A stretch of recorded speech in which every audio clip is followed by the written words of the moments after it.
बहुत पुरानी बात है। धारा नगरी में गंधेर सिंह राजा का शासन था। राजा गंधेर सिंह की 4 रानियां और 6 लड़के थे।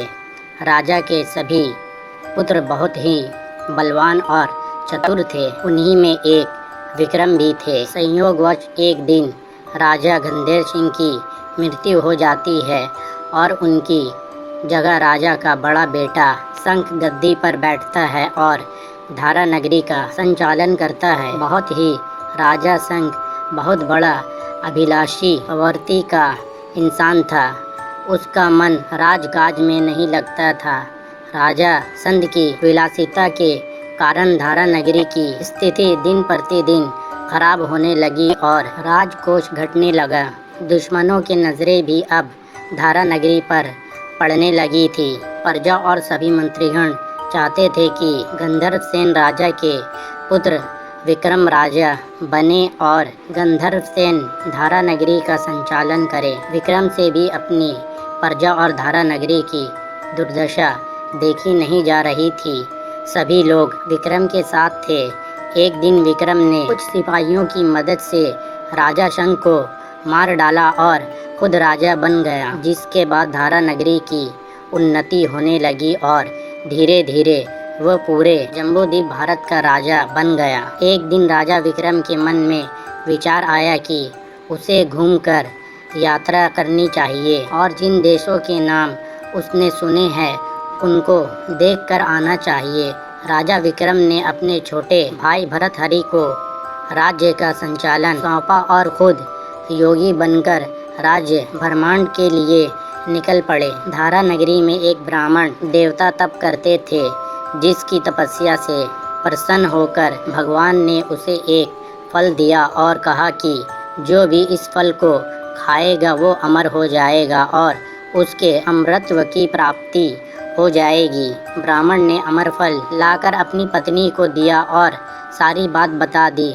ब्राह्मणी बोली कि हम इस अमर फल को खाकर क्या करेंगे? क्या हम भिक्षा मांगकर अपना जीवन यापन करते हैं और इस फल को खाने के बाद हमें पूरी जिंदगी भिक्षा मांगकर ही गुजारनी होगी। इससे अच्छा मरना ही उचित है और आप इस फल को ले जाकर राजा को दे दो ताकि राजा लंबी उम्र तक जीवित रहे और राज्य में सुख समृद्धि बनी रहे। राजा इस अमर फल के बदले जो कुछ भी धन दे आप उसको ले आना, जिससे हमारा भी जीवन यापन हो जाए। ब्राह्मण अपनी पत्नी की पूरी बात सुनकर अमर फल लेकर राजा भर्तहरि के पास जाता है और सारा हाल बताता है। राजा भर्तहरि ने ब्राह्मण से अमर फल लिया और ब्राह्मण को स्वर्ण मुद्राएं देकर विदा कर दिया। राजा भर्तहरि अपनी रानी पिंगला को बहुत ज़्यादा प्रेम करता था। राजा वह अमर फल ले जाकर अपनी रानी पिंगला को दे दिया। रानी की मित्रता महल के कोतवाल से थी। रानी भी कोतवाल को मन ही मन बहुत प्रेम करती थी। इस वजह से राजा के जाने के बाद रानी ने वो अमर फल कोतवाल को दे दिया। कोतवाल नगर की एक वेश्या से प्रेम करता था, तो कोतवाल वो अमर फल ले जाकर उस वेश्या को दे दिया। वेश्या ने सोचा कि वो इस फल को खाकर अमर होकर क्या करेगी। वो इस पापी नरक समान जीवन को और ज़्यादा नहीं जीना चाहती। वो खुद इस अमर फल को खाए। इससे अच्छा है कि वो इस अमर फल को राजा को दे आए ताकि राजा लंबी जीवित रह सके। यदि राजा जीवित रहेंगे तो प्रजा में खुश समृद्धित बनी रहेगी और सबका भला होगा। वैसे अमर फल को लेकर राजा भर्तहरि के पास जाती है और उनको दे देती है। राजा भर्तहरि अमर फल के बदले उस वेश्या को बहुत धन दिया। जब राजा भर्तहरि ने उस अमर फल को अच्छी तरह से देखा तो उसको पहचान लिया और उनके मन में सवाल आया कि ये अमर फल तो मैंने रानी पिंगला को दिया था। राजा भर्तहरि सीधा महल में आता है और अपनी रानी से अमर फल के बारे में पूछता है। तब रानी कहती है कि राजन, इसे तो मैंने खा लिया।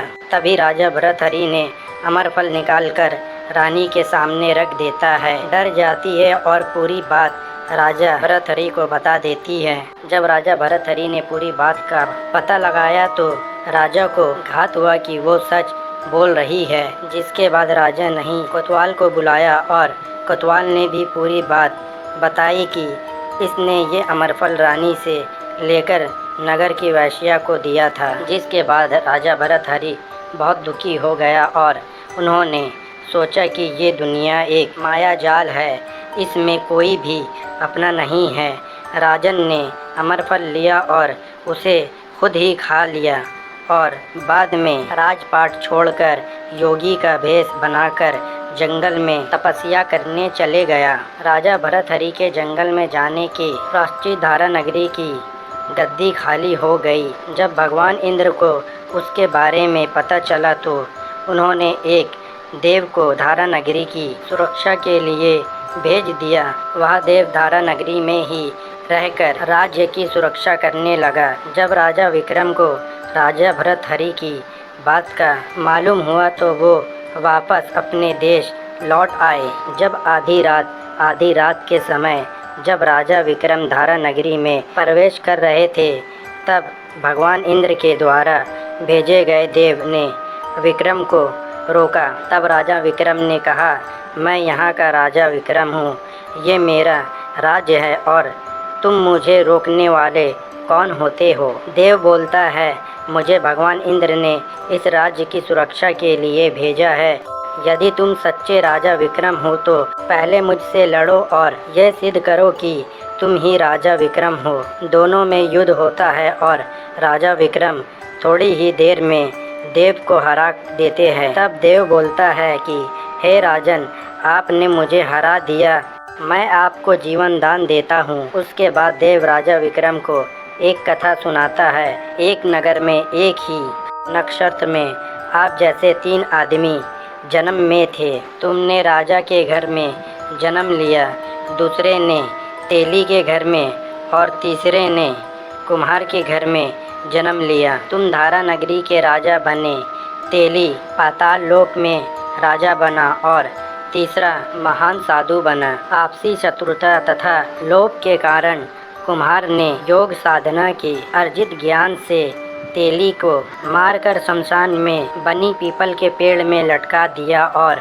अब वो आपको मारने का अवसर तलाश रहा है। आप उससे सावधान रहना। इतना कहकर भगवान इंद्र द्वारा भेजा गया देव वापस चला जाता है और राजा विक्रम भी अपने महल में आ जाते हैं। राजा विक्रम को देखकर सभी को बहुत खुशी होती है और पूरे धारा नगरी में आनंद और हर्ष उल्लास का माहौल छा जाता है। एक दिन शक्तिशील नाम का एक योगी राजा विक्रम की दरबार में आता है और राजा विक्रम को एक फल देता है। राजा विक्रम को शक होता है कि देव ने जिस इंसान के बारे में राजा विक्रम को बताया था कहीं ये वही व्यक्ति तो नहीं। सोचकर राजा उस फल को नहीं खाया और उसे भंडारी को दे दिया। वह योगी रोज़ाना राजा के दरबार में आता और राजा को एक फल देकर चला जाता। संयोगवश एक दिन राजा विक्रम अपने असद बल को देखने गए। जहां योगी पहुंचा और राजा के हाथ में फल दे दिया। राजा विक्रम ने बातों ही बातों में उस फल को उछाला तो वो फल राजा के हाथ से छूटकर धरती पर गिर गया और उसी समय एक बंदर ने झपट्टा मारकर उस फल को उठा लिया और फोड़ दिया। उस फल में एक लाल तरंग निकला जिसकी चमक से सभी की आंखें चौंधिया गई। राजा विक्रम को बहुत बड़ा आश्चर्य हुआ और राजा ने योगी से पूछा कि आप ये लाल तरंग मुझे क्यों देकर जाते हैं? योगी ने कहा, हे राजन, राजा गुरु ज्योतिषी वैद्य और बेटी इनके घर कभी भी रिक्ति हाथ नहीं जाना चाहिए। राजा ने भंडारी को बुलाया और सभी फल मंगवाकर उनको काटने को कहा। फल काटने के बाद सभी में से लाल तरंग निकले। इतना रतन लाल रतन देखकर राजा को बहुत खुशी हुई और जौहरी को बुलवाकर लाल रत्नों का मूल्य पूछा। जौहरी ने कहा कि राजन, इन लाल रत्नों का मूल्य इतना है कि इनको करोड़ों रुपए में भी नहीं बताया जा सकता। एक एक लाल रतन एक एक राज्य के सम्मान है। राजा योगी को अकेले में लेकर जाता है और फल देने का प्रयोजन जानना चाहता है। तब योगी बोलता है कि महाराज, मैं अपनी कमान पूरी करने के लिए नदी के किनारे शमशान में एक मंत्र साधना कर रहा हूँ और उसके सिद्ध हो जाने पर मेरी कमान पूरी हो जाएगी। राजन, यदि आप एक रात्रि मेरे पास रहे तो मेरी मंत्र साधना सिद्ध हो जाएगी। एक रात्रि आप अपने हथियार बांधकर अकेले मेरे पास आ जाना। राजा विक्रम कहते हैं, अच्छी बात है योगी महाराज, यदि मेरी उपस्थिति से आपकी मंत्र साधना और आपकी कामना पूरी होती है तो मैं ज़रूर आऊँगा। इसके पश्चात योगी कुछ दिन राज्य में बिताकर अपने मठ में चला जाता है। जब वह दिन आता है तो राजा विक्रम अकेले योगी महाराज के पास जाते हैं और योगी उनको अपने पास बैठा लेता है। थोड़ी देर बाद राजा विक्रम पूछते हैं, महाराज मेरे लिए क्या आज्ञा है? तब योगी कहता है, राजन, यहाँ से दक्षिण दिशा में 2 कोस दूर शमशान में एक मुर्दा लटका पड़ा है, आप उसको यहाँ लेकर आ जाओ। तब तक मैं पूजा की विधि पूर्ण करता हूँ। योगी की बात सुनकर राजा विक्रम शमशान की तरफ निकल पड़ते हैं। रात बहुत अंधेरी थी, चारों तरफ अंधकार फैला था। भूत प्रेत शोर कर रहे थे, शमशान से पानी बरस रहा था, सांप आकर पैरों में गिर रहे थे, लेकिन हिम्मतवान राजा विक्रम आगे बढ़ते गए। जब राजा शमशान में पहुंचा तो भूत प्रेत आदमियों को मार रहे थे, शेर दहाड़ रहे थे, हाथी झिंगाट रहे थे, लेकिन राजा विक्रमादित्य बेधड़क होकर आगे चलते गए। जब राजा पीपल के पेड़ के पास पहुँचे तो देखा पेड़ की जड़ से लेकर पेड़ की शीर्ष तक आग दहक रही है। राजा सोचता है कि ये वही पीपल का पेड़ है जिसके बारे में योगी ने मुझे बताया था। तभी राजा को देव की बात याद आती है जिसने बताया था कि योगी किस प्रकार से राजा की जान लेने का अवसर ढूंढ रहा है। राजा पीपल के पेड़ पर चढ़ता है और तलवार से रस्सी काटकर मुर्दों को नीचे गिरा देता है। तभी मुर्दा ज़ोर ज़ोर से रोने लगता है। राजा विक्रम नीचे आकर पूछता है, तुम कौन हो? तभी मुर्दा खिलखिलाकर हंसता है। राजा विक्रम को बहुत आश्चर्य होता है। तभी मुर्दा वापस से पीपल के पेड़ पर जाकर लटक जाता है। राजा विक्रम दोबारा पेड़ पर चढ़ते हैं और रस्सी काटते ही मुर्दा को अपने बगल में दबा लेते हैं और नीचे आते हैं। राजा विक्रम बोलते हैं, बताओ तुम कौन हो? मुर्दा चुप रहता है। मुर्दा कुछ नहीं बोलता। तब राजा विक्रम मुर्दे को एक चादर में बांधा और योगी के पास ले जाने के लिए निकल पड़ते हैं। रास्ते में मुर्दा बोला, मैं बैताल हूँ और तुम कौन हो? कहाँ लेकर जा रहे हो मुझे? राजा विक्रम बोलते हैं, मेरा नाम विक्रम है, मैं धारा नगरी का राजा हूँ और एक सन्यासी योगी के कहने पर मैं तुमको उनके पास लेकर जा रहा हूँ। तब बैताल बोला, मैं एक शर्त पर तुम्हारे साथ चलूँगा। यदि तुम रास्ते में बोलोगे तो मैं वापस से पीपल के पेड़ पर जाकर लटक जाऊँगा। तब राजा विक्रम बोला कि बात मान लेते हैं। फिर बैताल बोलता है, पंडित चतुर और ज्ञानी के दिन अच्छी अच्छी बातों में गुजरते हैं, लेकिन मूर्खों के दिन झगड़ते और नींद में गुजरते हैं।